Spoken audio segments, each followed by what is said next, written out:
या अल्लाह, तू दोनों तो डरवा ही दे लो। भाईजान, ये बाइक के करबा? और केकर हो की हमार बाइक। हाँ भाईजान, कल रात के आप अपन बाइक की पिटाई के लिए रहनी। पिटाई? व्हाट? रातों रात देखी ना कितना सूज गइल बा, टायर एकर कितना मोटा हो गइल बा। टायर्स? भाईजान, अब दिखाई का बा। जिंगो हॉटीज एक दूसरे से कुछ ना छुपावे ले। चुप रहा।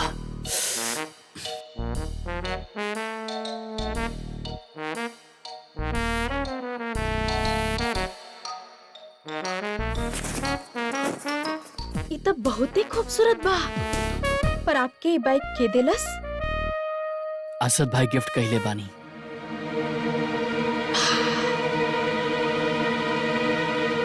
भाईजान, असद भाई के लेके घर में पहले ही कितना तमाशा चल रहा बा, और फिर आप ये बाइक। तमाशा हो रहा बा तो होके दा ना। हसीना बे के डर से का हम अपन असद भाई से मिले ना जाए। वो इतना प्यार से हमरा खातिर ये तोहफा मंगवाइले बानी, कैसे इनकार कर देती निखत? भाईजान बिल्कुल सही कह रहल बाड़े।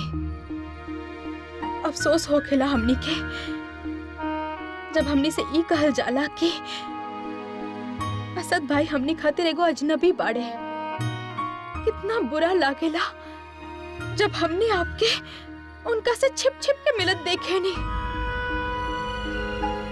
पर काहे? खैर, फिलहाल सवाल तो ये बा कि आप ही बाइक के छिपा के रखब कैसे, और आप का कहब? ई के देले आपके? तब के तब देखल जाई। फिलहाल ता ई बाइक घर वालन के नजर से छिपा के रखे के बा। समझ लो जिंगो हॉटिस। ठीक वेरी बा। Good ginkgo. वाह वाह वाह वाह वाह वाह।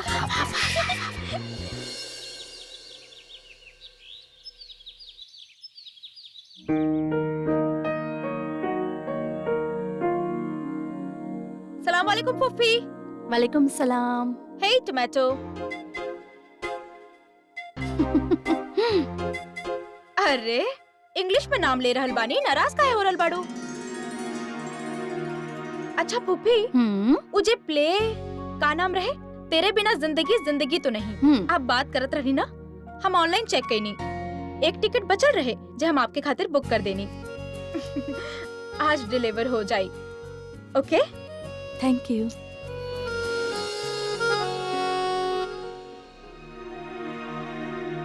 कल हमार अम्मी के बरसी है। नजमा, जोया आज परेशान बा।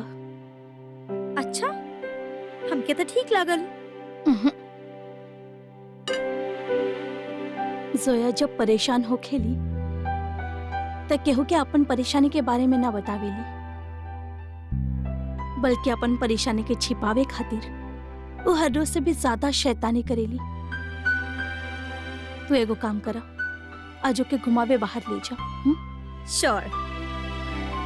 देखी फूफी, कितना सैड न्यूज़ बा। एगो क्रिकेटर दूसर क्रिकेटर के सर फोड़ देलस बिकॉज़ वो दूसर ओके लागत रहे कि ओकरा से बेटर क्रिकेट खेलेला।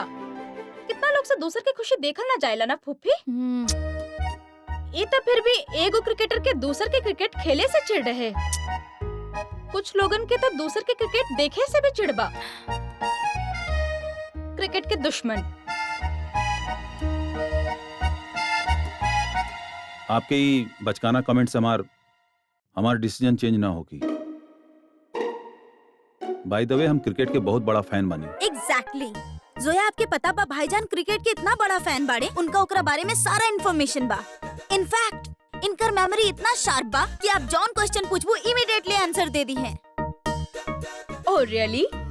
हो सकेला कि इनका क्रिकेट के थोड़ा बहुत इंफॉर्मेशन होके, बट हम क्रिकेट के सबसे बड़े फैन बानी। वो कुछ भी कर लेवे, हमसे कंपटीशन ना कर सकेले। आपसे के कहदलस कि हम आपसे कम्पीट करे चाहता नहीं। हम लड़कियन से कम्पीट ना करे नहीं। वो यही से मिस्टर खान कि आपके डर बा कि कहीं के हो लड़की के आपसे ज्यादा क्रिकेट के इंफॉर्मेशन होगी तो?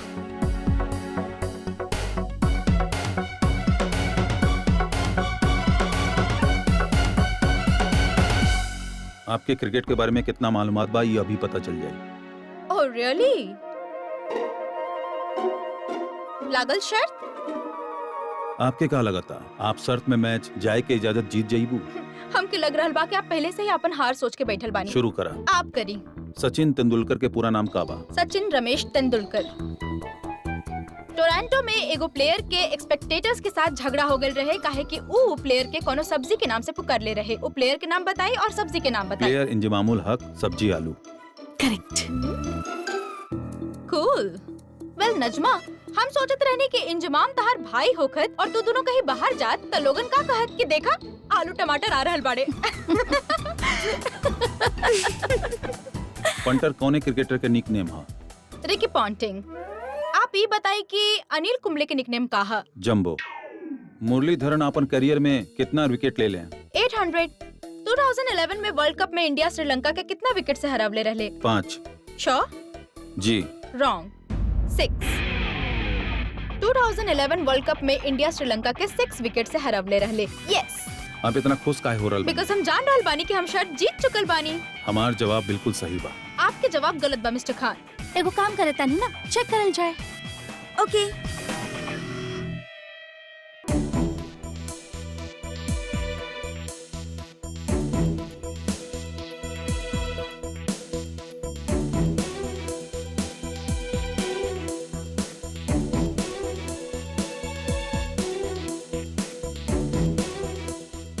You're right, Zoya.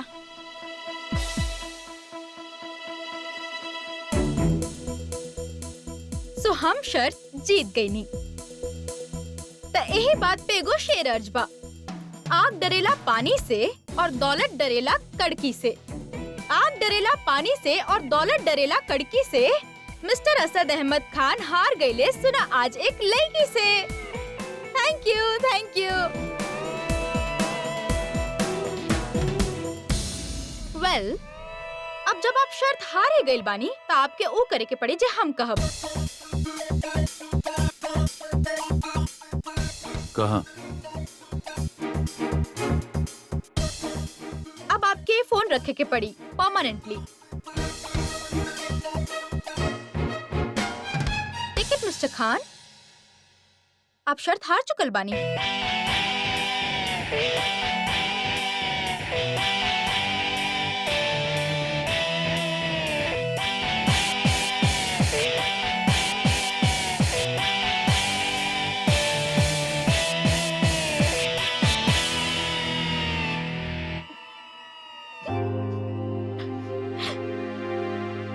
Thank you.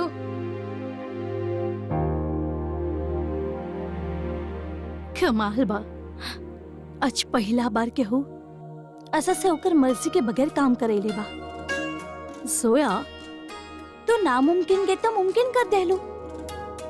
अम्मी, आपके ना लागेला भाईजान के जिंदगी में ऐसे ही लड़की आवे के चाहिए जिकरा में उनका सामने खड़ा होके के दम हो, है ना?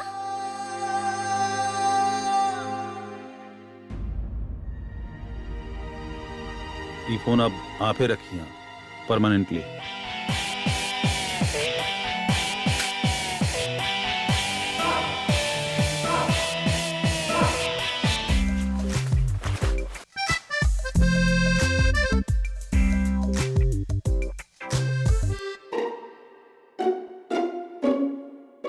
इली नुजत कहले बड़ी दिए खातिर आज तो हम ओकरा से कुछ ना कहनी, बाकी आगे से एकरा छुपावे खातिर हम आपके साथ बिल्कुल न दे। अगर आप हमारे साथ न देई हैं तो और के देई हुमेरा बेगम। आयन प्लीज, आपकी वजह से हम रोज मुसीबत में फंस जाली। आप ई रिस्क काहे ले रहल बानी? हम कहता नहीं इ नया बाइक के कुछ दिन पर्दा नशीन रहे दी। एक बार देखा था एक रखे बेचारी तिलमिला रहल बा बाहर जाए खातिर। चल रहल बानी, चल रहल बानी। आज बाहर काहे जा रहल बानी? हसीना भी आवे वाला बाड़ी। यही से तो जा रहल बानी। ओ शैतान के खाला हमके देख ले रस्ता सगाई के तारीख 2 रोज आगे कर देई। वाजिद, गाड़ी निकाला। मामू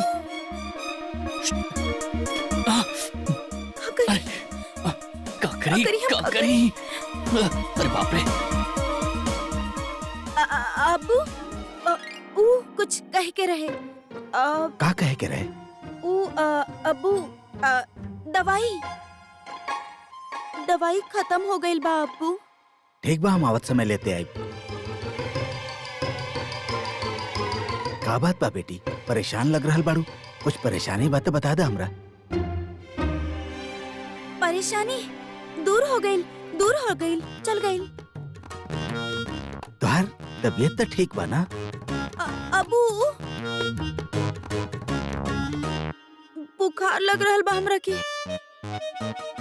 ना बेटा, बुखार तो बिल्कुल नहीं लग रहल। शायद तोहार कमजोरी की वजह से ऐसा लग रहल बा तोहके। हाँ। तो अंदर जाके आराम करा और अपन तबीयत का ख्याल रखा। आवत समय हम दवाई लेके आ जाए, ठीक बा?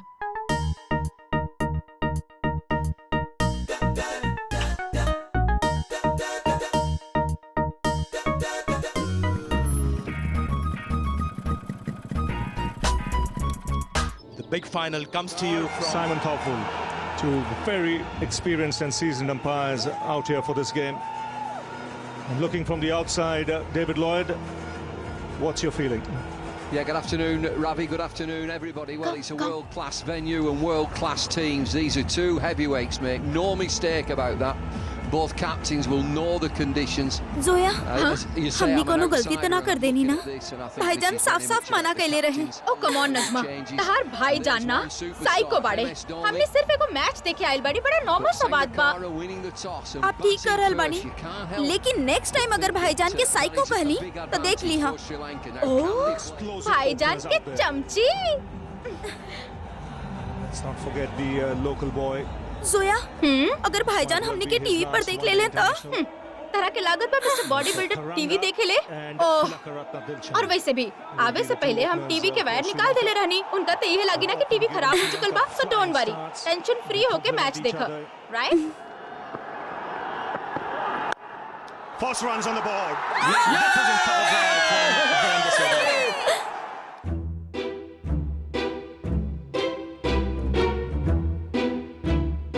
अम्मी, ये टीवी काहे ना चल रहल?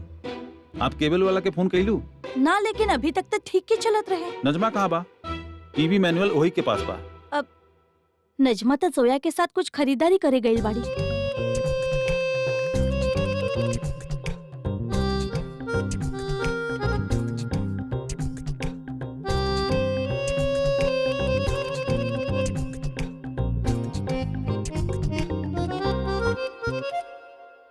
अरे ना, वो and have somebody in the slip or close at short leg, make him just a little bit nervous that Saeed Ajmal is हम भी going to challenge him यह करे वाला रहनी। धन्यवाद। mentally.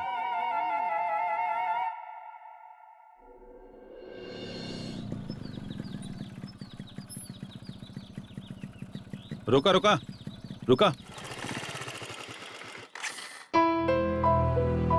नया बाइक हा? 0 to 100 in 4 seconds, 500 cc बा। छोड़ा छोड़ा, लाइसेंस और पेपर दिखावा। अरे लावा, देख ले हब, गाड़ी किनारे लगवावा। चला गाड़ी साइड में लगावा।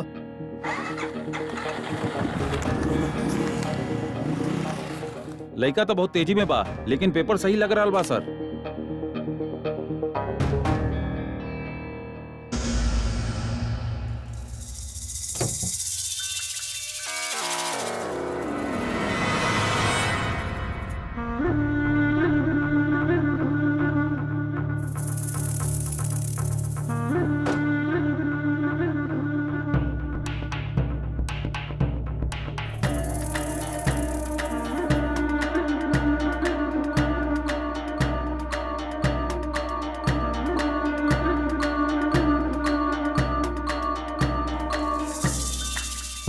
सब किस्मत के लक बा, एमे का शक बा। अब हमनी के का पता रहे कि सगाई के इतना जल्दी के तारीख पर भी आप मान जाई। 25 तारीख तक आ ही गई बा। तो का भइल शिरीन? अरे हमने भी तो कब से तैयार बैठल बानी। अब ही हमनी हाँ ना कहले बानी।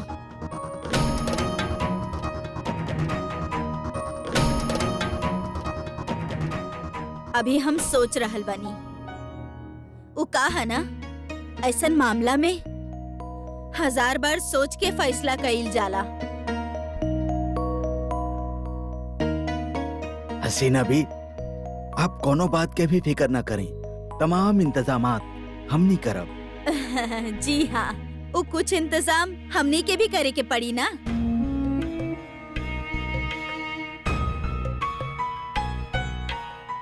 भाभी सब ठीक हो जाएगा।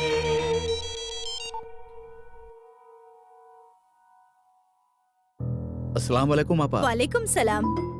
ई अयान राशिद खान जे फटफटी चला रहल बा, वो असल में असद अहमद खान पर रजिस्टर बा। अभी अयान राशिद खान ही हमके बताई कि असल का रिश्ता बा ई दोनों के बीच में जे हमनी से छिपावल जा रहल बा। और जब इस सच हमनी के सामने आई ना आपा, तब पूरा खानदान आपके इशारा पर नाची।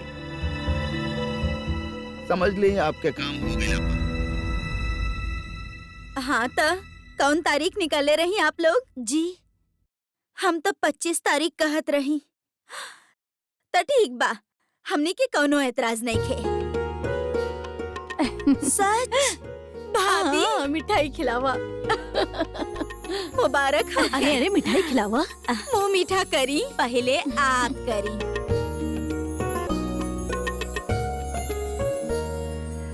इंस्पेक्टर हमार पेपर तो सारा सही बा, जायदा ना हमके।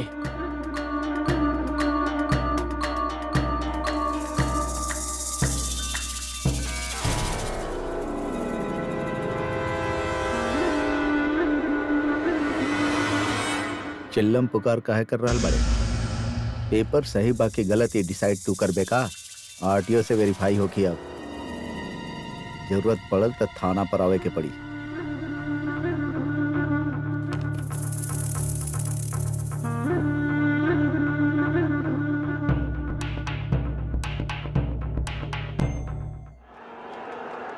Leading run scorers versus Pakistan. Sachin Tendulkar almost at the top of the tree.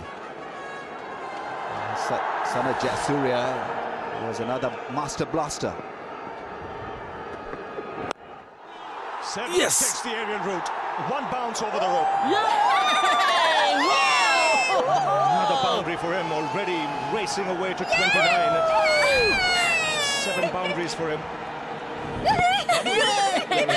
Is that he's nowhere near as quick as Umar Gol. He's just bowling at around about 130, 132 and dead straight. Nothing happening to the ball. There's no swing, there's no seam.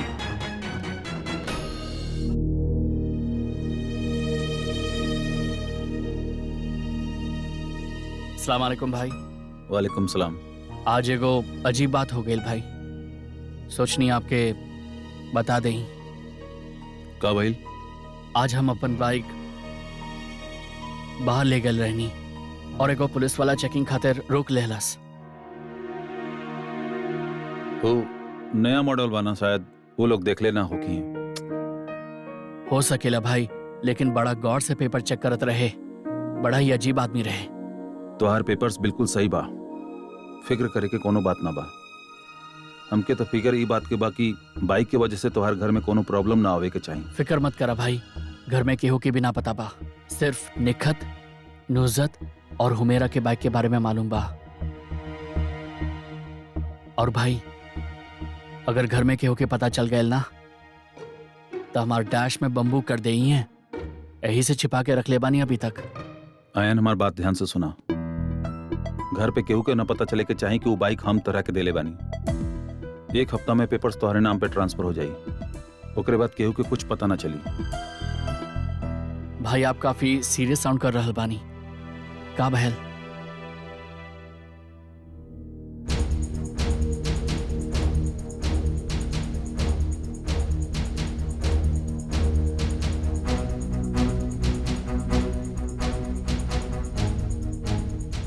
भाईजान चली ना, हमारा नया लहंगा देखी, चली ना please. अरे चली चली चली ना, चली चली अरे, जल्दी कर। चली भाई बताए ना का बहल?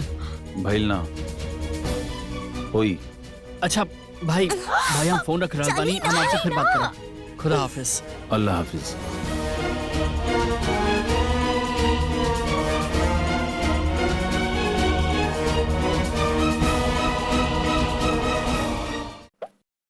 हाय अल्लाह, अब हम बोलब त तू बोलबू की बोले ले। ई का बा? कमाल बाड़ू शिरीन तू। हसेना के यहाँ जे सामान जाए के बा और मैं एक खाली डब्बा काहे रखल बा? ओहो भाभी, सेट पॉलिश खातिर गइल बा, 2 दिन में आ जाई। डब्बा भी तो आखिर जाए के बाना, यही से डब्बा यहाँ रख ले बानी।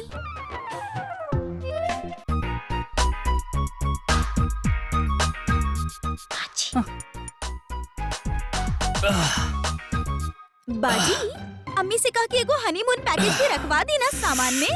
5 days 6 nights in Switzerland. Wow!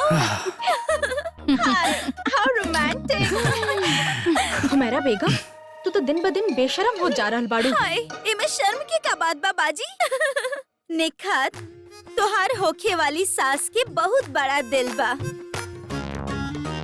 जाने लियो का कहली कि सगाई बहुत जल्दी में हो रहल बा, इंतजामात करे के वक्त ना मिलल हमरा के, तो ज्यादा कुछ करे के जरूरत नहीं खे।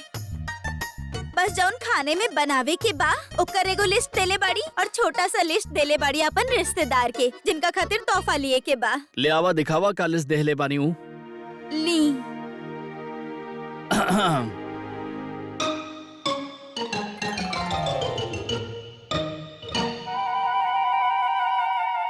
इतना छोट लिस्ट, वाकई हसीना बी के दिल काफी बड़ा बाने। अभी ताना मारल ना बंद कर दा आयान, और सारा बच्चा लोग सुन ल कान खोल के। जब वो लोग आई हैं तो हमके कोनो भी तरह के होशियारी ना चाहिए। बिल्कुल मुंह बंद चाहिए सब करा के, समझला कि ना? अरे रिश्तेदारी में ये सब कुछ तो करे के ही पड़ेला। राशिद मियाँ, अरे वो कार के का भइल जे हसीना मंगले रहली? आ रहल बा ना? जी, ऑर्डर कर देले बनी भाभी। अब थोड़ा वक्त तो लागी ही, लेकिन इंशाल्लाह सगाई से पहले पहुंच जाई। अब फिर हम ही के सब कुछ संभाले के पड़ी। हसीना से बात करत बानी, उम्मीद बाकी मान जाई। वो काहे ना समझी हैं, वो शैतान की खाला दुनिया में सबसे समझदार बानी। भाईजान, वाह, कितना खूबसूरत बनाई। अरे केहू हमके भी देखा, ये भी बहुत खूबसूरत बाड़े। देखा देखा।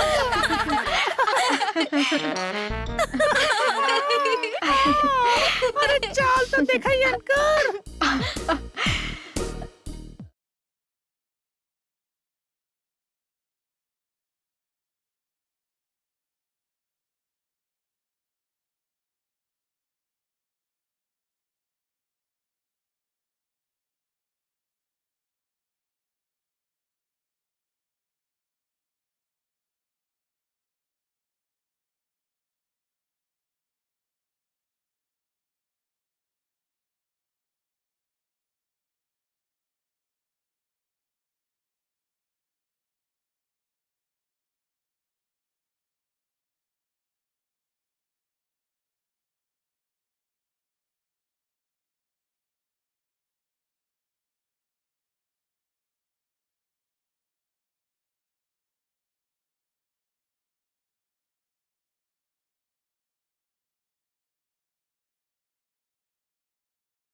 सॉरी।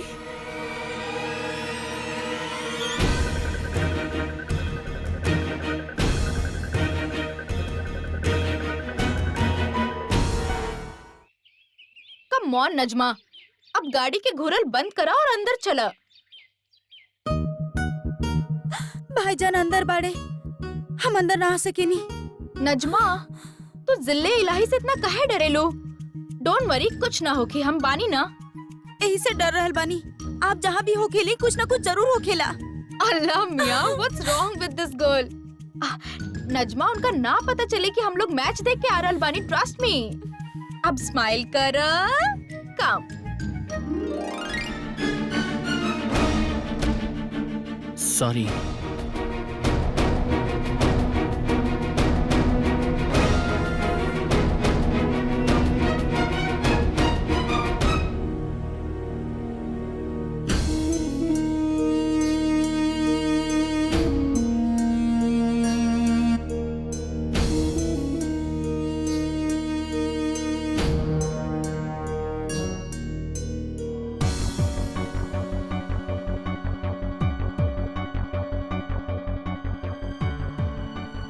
तमाम इंतजामात हो गई।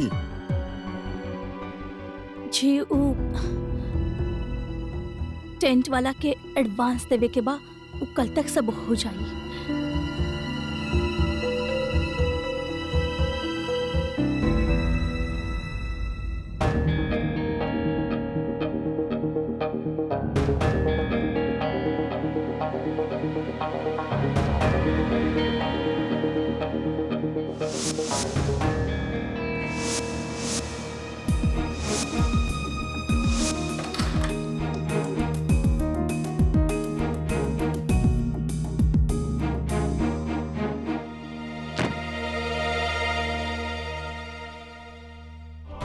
कहाँ गए लल्लू टमाटर?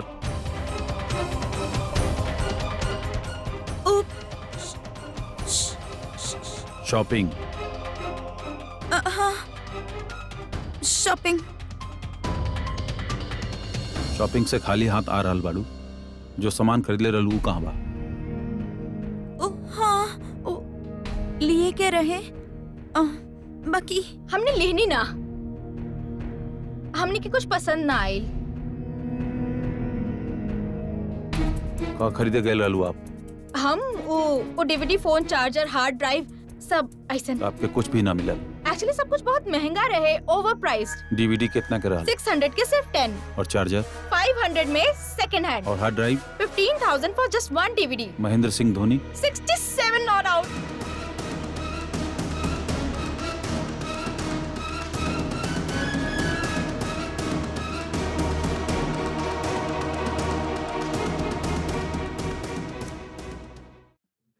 तो जानत बाड़ू ना रजिया कि एगो लड़की के कंधा पर ओकर खानदान के इज्जत के बोझ होखेला। यही से शरीफ घर के लड़की लोग हमेशा सिर झुका के रहेली, लेकिन हुमेरा मर्द लोग के मौजूदगी में भी बेफिक्र और बेपरवाह घूमेले, और ये हमके बिल्कुल पसंद नहीं खे।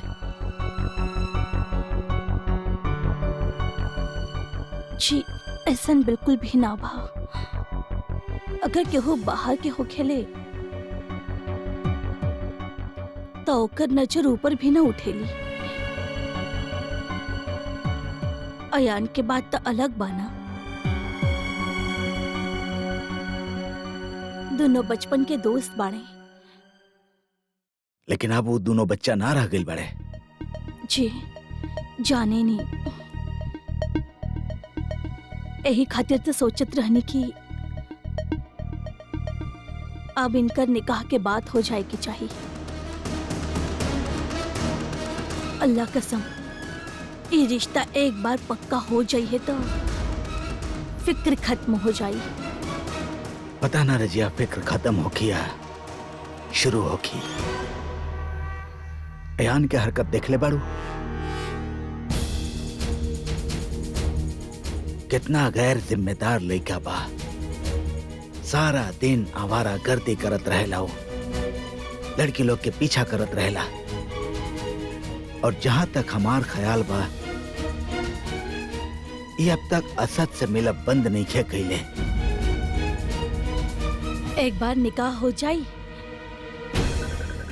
तो अयान भी संभल जाए, फिर हमनी के पास दूसरा रास्ता भी काबा। आप तो जनबे करेली, हम हुमेरा के अपना पास ही रखे के चाहेंगे।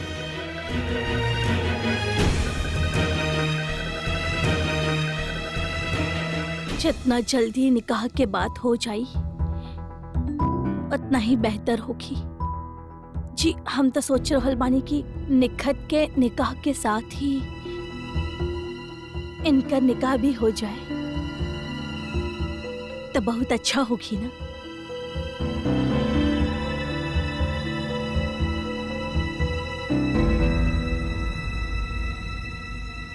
ठीक बा, तो बात चला के देखा।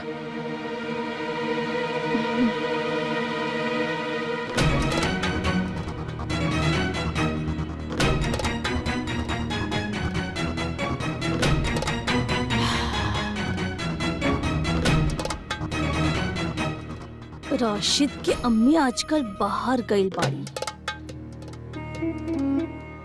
हमके उनकर गैर मौजूदगी में ही ये बात पक्का करे की पड़ी, वरना उनकरा के तो हमार हर बात के खबर पड़ जावेली। शायद आपके लगल कि हम मैच न देख पाए। ना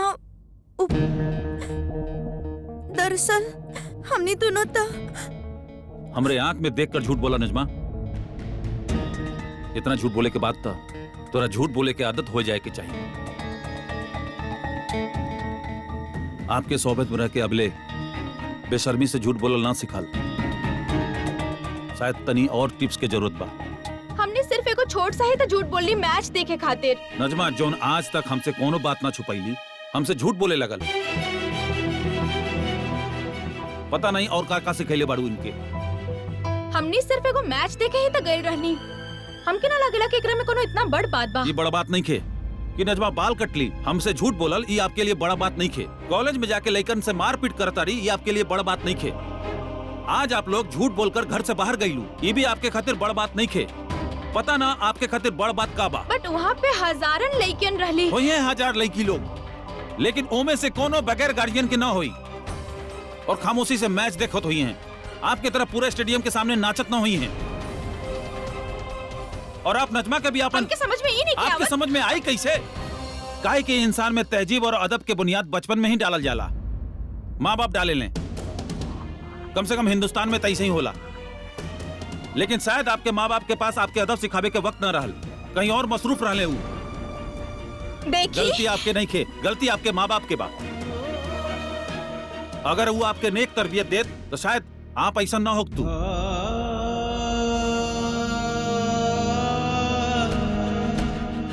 और अगर अम्मी आपके ही घर में रखे पर आमादा न होती तो आपके जाए से कबू न रुकती। तो आप सीधा बोली ना कि आप ना चाहेनी हम ही घर में रही। अगर आपकी यह मर्जी बा तो हम आपको रोकब ना।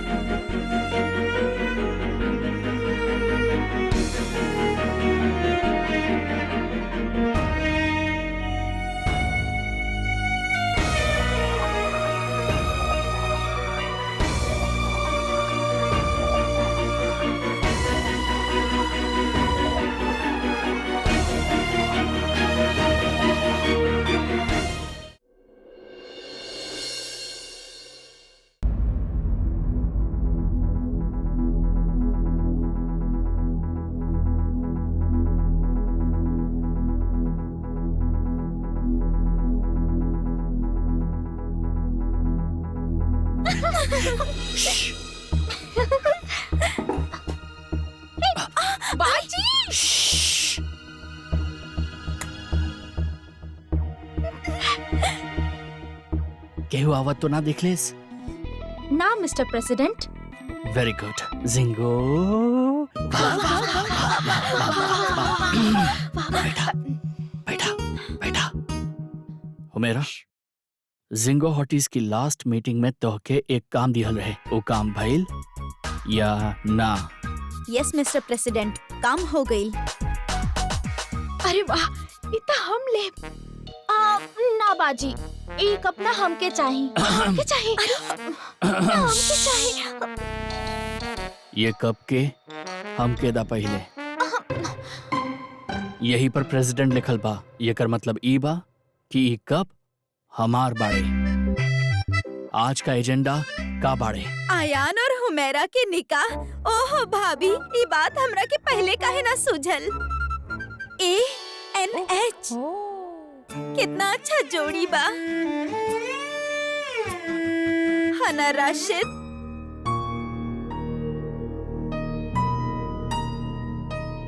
हाँ, लेकिन हमके लागत बा कि हमने के पहले आयान से एक बार बात कर लेवे के चाहिए। अब हम बोलब तो तू बोल बकी हम बोले। अरे बच्चन के बिना पूछले ही थोड़े ही कर दिया जाए उनकर निकाह। वैसे भी उनसे बिना पूछले ही सबके पता बा कि उनका रजा का बा। सच शिरीन, दोनों एक दूसरा के कैसे देख ले बाड़ू ना।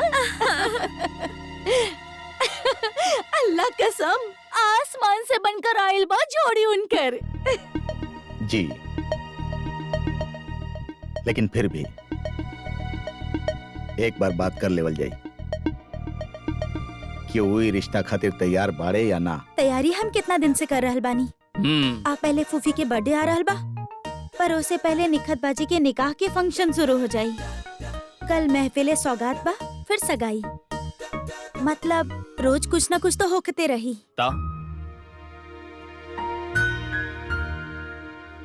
बाजी का भइल? आप ऐसे मुंह लटका के काहे बैठल बानी? अब तो इमरान जीजू के भी गैंग में ले लिहल गइल बा। अब शादी के बाद भी ग्रुप अटेंड करे आ सकेनी, नो प्रॉब्लम। एकर मतलब ई बा कि हमनी सब में से जेकर भी शादी होके ओकर लाइफ पार्टनर के हमनी के गैंग में ऑटोमेटिकली एंट्री मिल जाई। हाँ, चश्मे बदूर, हमनी का ऐसन कोनो डिमांड ताना रहा? भाईजान, हो सकेला आपके ऐसन कोनो डिमांड के जरूरत ना होखे। ये भी तो हो सकेला कि आपके होखे वाली ऑलरेडी जिंगो हॉटीज के मेंबर होखे। ऐसन ना होगी,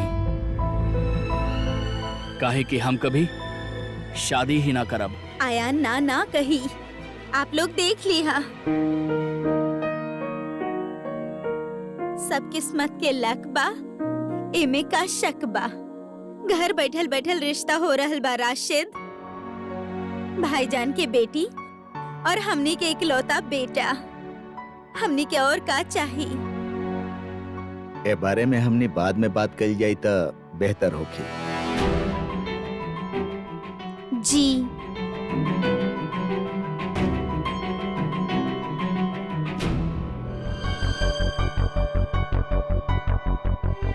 या अल्लाह भाभी, इनका का हो गई? हमके तो लग रहल बा शिरीन कि राशिद मियाँ के तहार अयान के इकलौता कहल चुप गई। अब हम बोलब तो तू बोलबू कि हम बोले नहीं।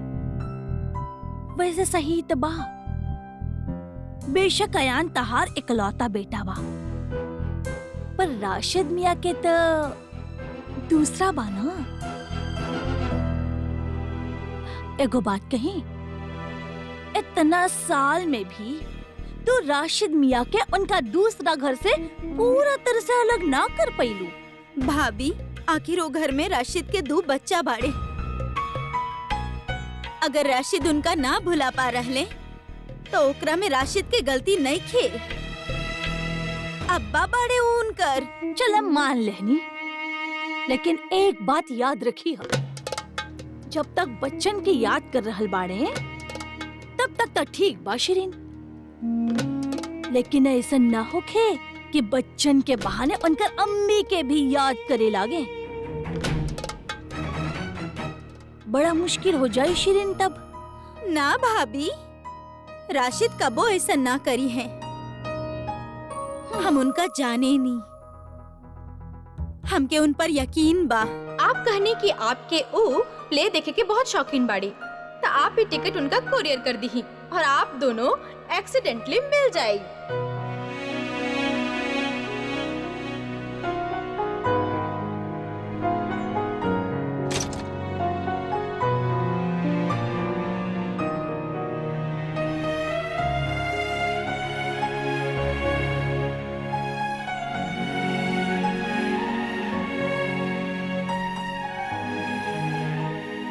ये प्ले तक कल शाम के बाद का हमके दिलशाद के टिकट भेजे के चाहिए। पता ना कौन हाल में हुई जोया। हम ओके समझा बुझा के नीचे लेके आवता नहीं, फिर असद से कहब कि उसे माफी मांगे। वो भी कई बार हद कर देवे।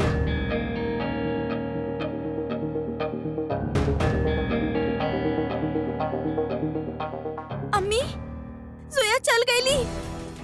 इतना रात के कहाँ जाई? घर पर ही हो कि देखत बानी ना। ना अम्मी, वो घर छोड़ के चल गईली। देखी ना, उनकर सूटकेस नहीं के है, बैग नहीं के है, कोनो सामान नहीं के है।